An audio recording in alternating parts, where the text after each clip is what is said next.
Selamat sore, bertemu kembali pada mata kuliah pengelolaan pesisir terpadu bagi mahasiswa semester 7 program studi manajemen sumber daya perairan. Pada pertemuan minggu ini kita masih melanjutkan pembahasan modul 5 dengan topik pengembangan pengelolaan pesisir terpadu dan siklus implementasinya. Sebagaimana telah dibahas pada minggu sebelumnya, modul ini membahas tentang siklus dan tahapan dalam pengembangan dan implementasi ICM, faktor-faktor kunci yang menjamin suksesnya program ICM, dan hambatan potensial untuk pengembangan dan implementasi program ICM.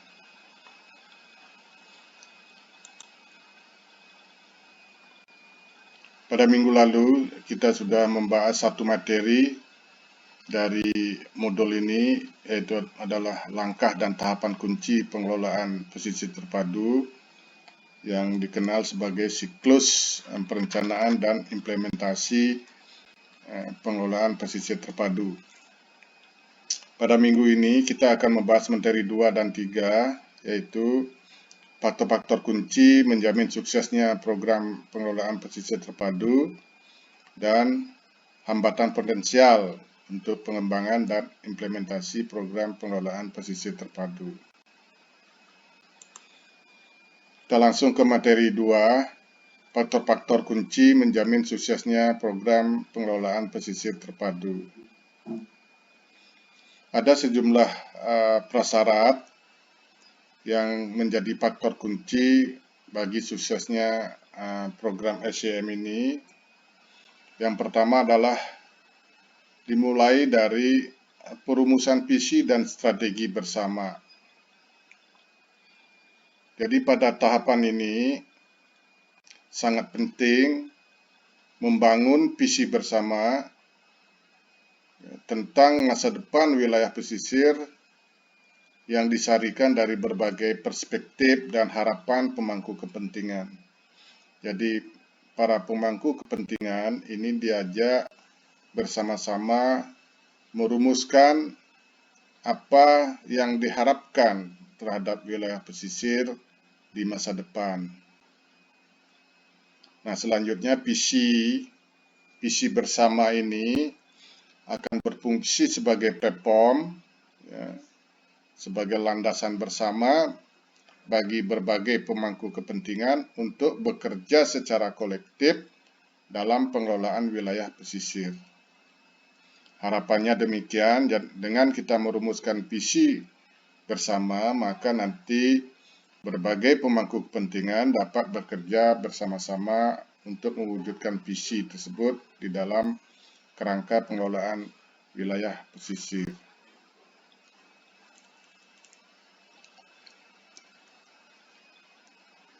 Selanjutnya, dengan dipandu oleh visi bersama,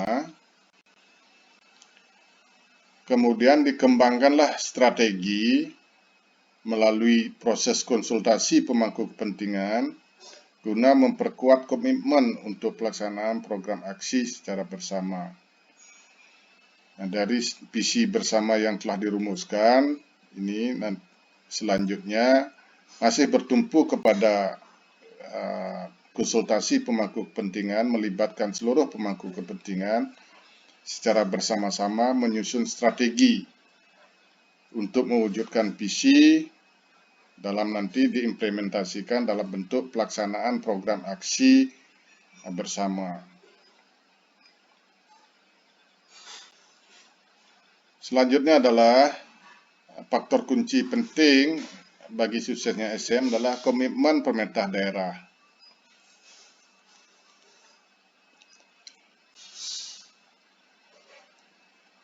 Pelaksanaan program ICM ini membutuhkan komitmen dan keterlibatan penuh dari pemerintah daerah sejak dari awal sampai nanti implementasinya.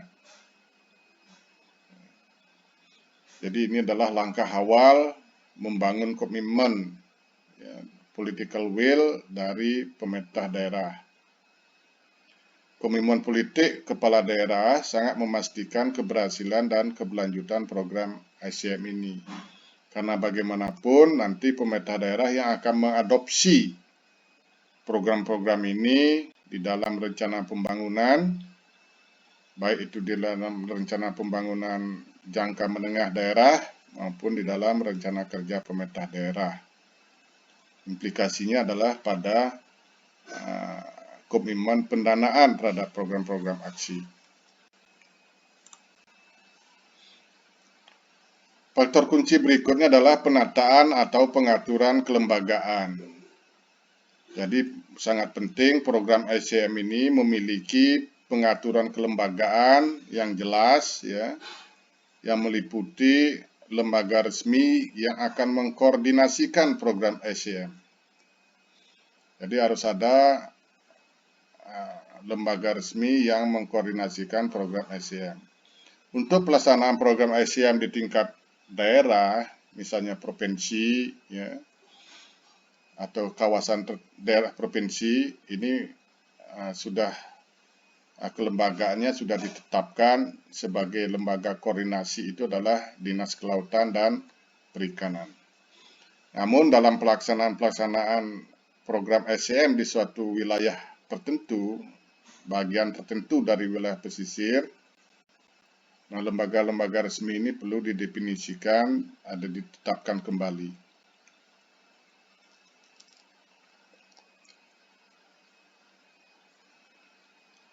Nah, implementasi program ICM juga harus diatur dalam struktur administrasi yang memfasilitasi koordinasi antar lembaga. Jadi ada struktur organisasi di dalam kelembagaannya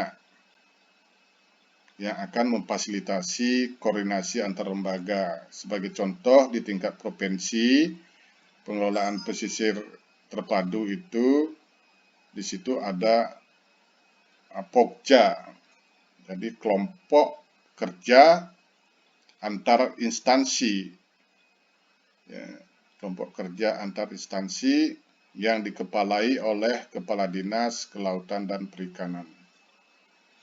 Nanti ada sekretarisnya adalah Kepala Badan Perencanaan Pembangunan Daerah. Di dalamnya nanti ada anggota-anggota dari berbagai instansi, baik itu instansi pemerintah daerah, juga instansi terkait lainnya yang bersifat vertikal seperti pemerintah pusat yang ada di daerah, perguruan tinggi, LSM, dan kelompok masyarakat yang terwakili dalam suatu organisasi tertentu. ICM ini harus dilakukan dalam hubungan yang erat, tidak hanya dengan lembaga yang menangani lingkungan dan sumber daya alam, tetapi juga dengan lembaga yang menangani ekonomi, sosial, budaya, infrastruktur, dan lainnya. Oleh karena itu, di dalam kelompok kerja pengelolaan pesisir terpadu, ini semua instansi yang terkait dengan pengelolaan wilayah pesisir, baik dari aspek lingkungan, dari aspek sumber daya, ekonomi, sosial, budaya, ya, infrastruktur, keamanan, ya, dan lain-lain itu masuk, ya, terlibat dalam suatu organisasi kelembagaan kelompok kerja namanya. Keterlibatan lembaga-lembaga ini biasanya ditampung di dalam kelompok kerja, yaitu tadi sudah dijelaskan bahwa lembaga-lembaga koordinasi ini adalah masuk di dalam kelompok kerja pengelolaan wilayah pesisir. Nah, faktor kunci berikutnya adalah legislasi.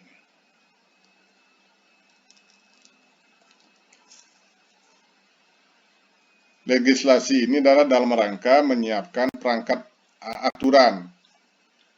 Ya. Jadi peraturan perundang-undangan dalam rangka mengimplementasikan program ICM. Dibutuhkan, ya, instrumen hukum yang memberikan legitimasi pelaksanaan program ICM. Ya, baik itu berupa misalnya peraturan daerah atau peraturan kepala daerah sebagai landasan hukum untuk implementasi program-program ICM.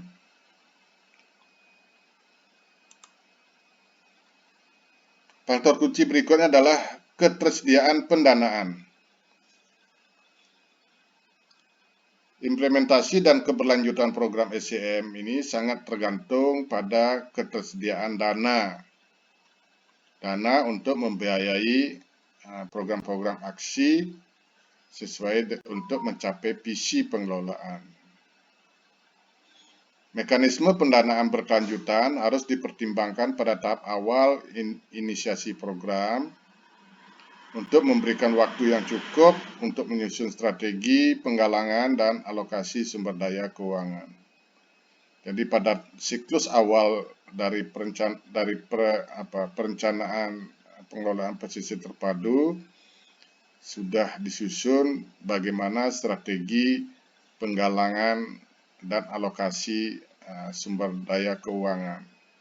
Penggalangan di sini artinya menggalang dana baik itu dari pemerintah melalui APBN, APBD atau dari sumber-sumber lain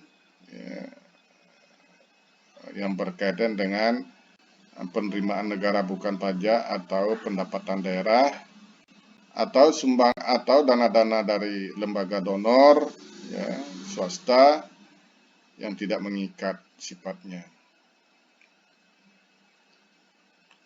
Faktor kunci berikutnya adalah kesadaran publik. Seringkali dalam pengelolaan pesisir dihadapkan oleh kekurangtahuan dan ketidakpedulian masyarakat di dalam pengelolaan wilayah pesisir, sehingga partisipasinya sangat minim. Oleh karena itu, menjadikan masyarakat yang berpengetahuan atau paham tentang wilayah pesisir dan program-program ICM adalah cara yang efektif untuk memastikan keterlibatan mereka yang lebih kuat dalam program ICM. Nah, dalam hal ini akan dibutuhkan banyak program-program pendidikan dan penyadaran publik atau kampanye-kampanye yang merupakan kegiatan jangka panjang dan berkelanjutan dalam program ICM. Jadi secara terus-menerus penyadaran publik perlu dilakukan. Faktor kunci berikutnya adalah kapasitas daerah. Kapasitas daerah berkaitan dengan kemampuan daerah, terutama aparatur daerah di dalam pengelolaan wilayah pesisir. Pengembangan kapasitas daerah harus diberi prioritas tinggi dalam rangka melaksanakan program ICM yang efektif. Jadi sejak awal ini sudah dilakukan peningkatan kapasitas terhadap staf inti program ICM dan pejabat pemerintah daerah melalui pelatihan tentang cara merencanakan dan mengelola pesisir sehingga tidak sangat tergantung kepada para ahli dari universitas atau dari lembaga lain. Minimal staf inti dari program ICM dan pejabat-pejabat penting yang akan mengambil keputusan ini sudah mempunyai kemampuan di dalam merencanakan dan mengelola wilayah pesisir. Nah, beberapa mekanisme untuk peningkatan kapasitas daerah ini biasanya melalui diklat atau studi banding atau melalui kegiatan-kegiatan pemagangan. Faktor kunci berikutnya adalah motivator, lokal champion. Jadi para pemimpin lokal atau generasi muda mungkin yang punya komitmen, tokoh-tokoh masyarakat yang punya komitmen, ini sangat penting diajak sebagai aliansi dalam menginisiasi dan pelaksanaan program SCM. Jadi ada motivator lokal yang memahami tentang wilayah pesisir. Ini sangat penting diajak beraliansi dalam menginisiasi program SCM. Motivator lokal ini bisa berupa tokoh-tokoh masyarakat, generasi muda, atau mungkin ada pegiat-pegiat lingkungan di daerah. Bisa juga berupa kepala daerah ya yang memang kuat komitmennya terhadap pengelolaan pesisir sebagai motivator, pemimpin agama, ya, pemimpin bisnis yang punya itikat baik, ya, atau pejabat lini lembaga pemerintah, pejabat yang segaris dengan kewenangan pengelolaan pesisir yang ada di pemerintah, atau pemimpin masyarakat, ya, ini dapat berfungsi sebagai motivator, membantu pemerintah dalam menginisiasi dan merumuskan serta melaksanakan program-program SCM. Dan terakhir adalah penting dukungan ilmiah. Jadi dukungan dan masukan ilmiah diperlukan dan harus diintegrasikan di sepanjang siklus SCM. Ya, dukungan ilmiah ini mungkin dapat diperoleh dari perguruan tinggi atau lembaga-lembaga lainnya.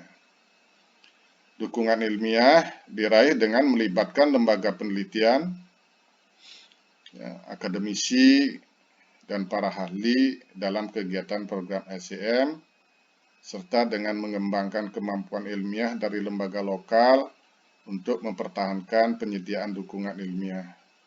Sangat penting juga lembaga-lembaga ilmiah di daerah itu mempunyai kemampuan yang memadai di dalam pengelolaan pesisir, ya, sehingga bisa menjadi aliansi yang kuat bagi pemerintah daerah, sehingga tidak mengandalkan dukungan ilmiah dari daerah-daerah lain atau mengandalkan dukungan ilmiah dari pusat. Nah, di sini penting perguruan tinggi lokal mempersiapkan diri dalam hal pengembangan keilmuan di bidang pesisir. Seperti misalnya untuk Bali, ya, pengelolaan pesisir di Bali itu sangat didukung oleh ahli dari Universitas Warmadewa, ya, yang merupakan universitas tertua yang terlibat di dalam pengelolaan wilayah pesisir.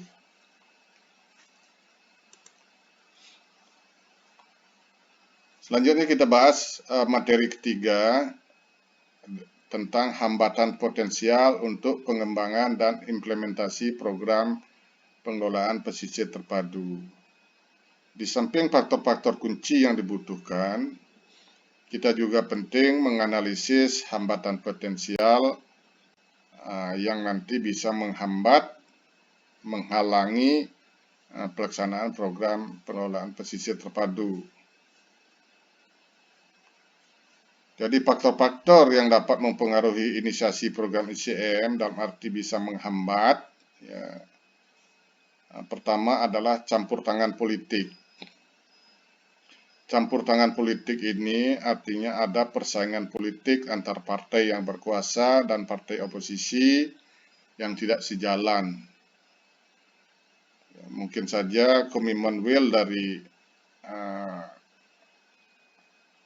partai politik yang berkuasa sangat kuat, tapi akan dihambat oleh partai-partai yang sebagai oposisi. Ini bisa saja terjadi. Berikutnya adalah perubahan kepemimpinan lokal dan pergeseran kekuatan politik. Nah, ini seringkali di daerah program-program pengelolaan pesisir itu tidak berkesinambungan, ya, karena adanya perubahan kepemimpinan, ya, dan pergeseran kekuatan politik yang terjadi dalam siklus 5 tahunan. Siklus 5 tahunan di sini dalam rangka pemilihan kepala daerah. Bisa jadi program-program SCM yang sudah berlangsung selama periode sebelumnya itu tidak lagi menjadi prioritas bagi kepemimpinan 5 tahun berikutnya. Kasus-kasus seperti ini banyak terjadi, ya. Tidak hanya mungkin di tingkat daerah, tapi juga di tingkat nasional.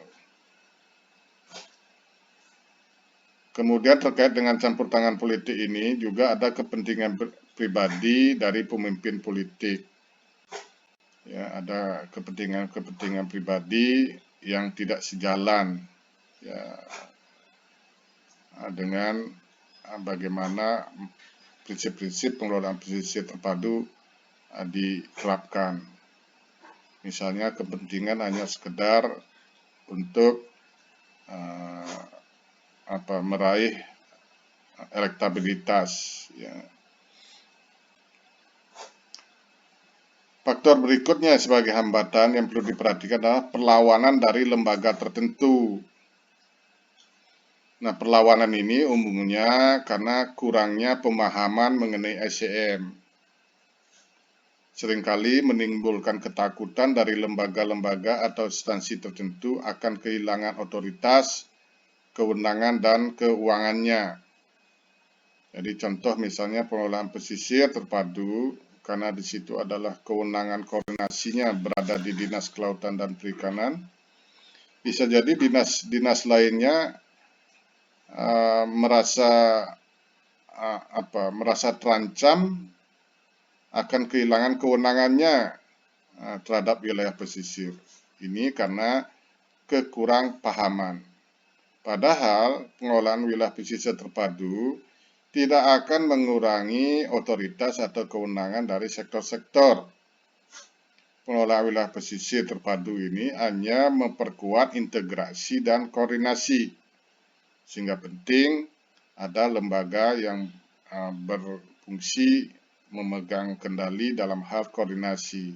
Tapi seringkali ini dipahami sebagai campur tangan terhadap dinas lain. Contoh misalnya adalah perhubungan laut. Perhubungan laut tidak akan terkurangi kewenangannya oleh Dinas Kelautan dan Perikanan, tetapi Dinas Kelautan dan Perikanan berfungsi mengkoordinasikan kegiatan-kegiatan di pesisir dan laut, termasuk pelabuhan, termasuk juga pariwisata, pertambangan, dan lain-lain. Berikutnya adalah ketakutan ini ya dapat menciptakan perlawanan terhadap konsep dan praktik SCM. Oleh karena itu, penting diberikan pemahaman yang mendalam, penyamaan persepsi, dan dipahaminya tentang SCM itu secara benar. Instansi-instansi lini, artinya instansi-instansi yang terkait dengan pengelolaan pesisir, mungkin curiga terhadap SCM akan mengurangi atau menghilangkan kewenangannya terhadap pengelolaan pesisir. Ya, ini sudah tadi dijelaskan. Ada kecurigaan, ya, program SCM akan mengurangi kewenangannya. Padahal tidak demikian. Ya. Program SCM hanya mensinergikan program-program sektor. Ada juga perlawanan dari ilmuwan. Ya. Jadi pengelolaan wilayah pesisir terpadu itu kompleks. Ya. Kadang-kadang ya banyak ilmuwan tidak memiliki pengalaman praktis dalam ICM.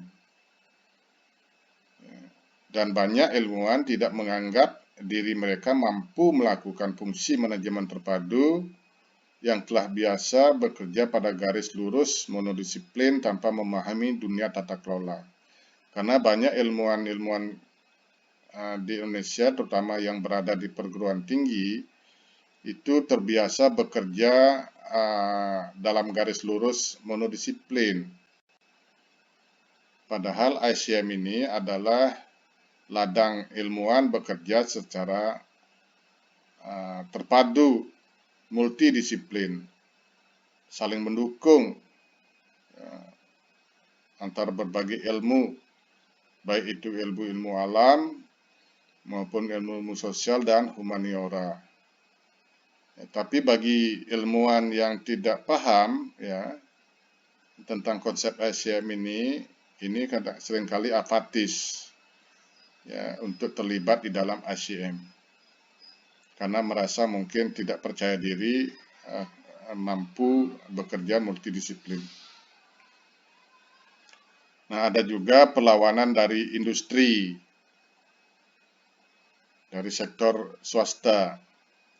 Beberapa industri ini bisa jadi dia resisten atau menolak terhadap program ICM karena takut harus berurusan dengan kontrol manajemen lingkungan yang ketat atau kehilangan ruang bisnisnya yang mungkin sebelumnya longgar di dalam batas-batasan penahatan terhadap lingkungan. Nah, bagi pebisnis seperti ini, program ICM itu bisa dianggap sebagai hambatan mereka, halangan mereka untuk kelangsungan usahanya. Misalnya adalah kegiatan pertambangan ya, yang memang sangat berisiko terhadap lingkungan, atau industri-industri penangkapan ikan yang sudah terbiasa menggunakan cantrang, pukat, ya, yang sudah biasa melakukan kegiatannya tanpa memperhatikan lingkungan, ini nanti akan ada potensi perlawanan. Karena program ICM tentu akan mensinergikan keseimbangan antara konservasi, pelestarian, dan pemampatan yang berkelanjutan. Jadi demikianlah materi kuliah minggu ini. Kita akan ketemu pada sesi diskusi. Sekian dan terima kasih atas perhatiannya.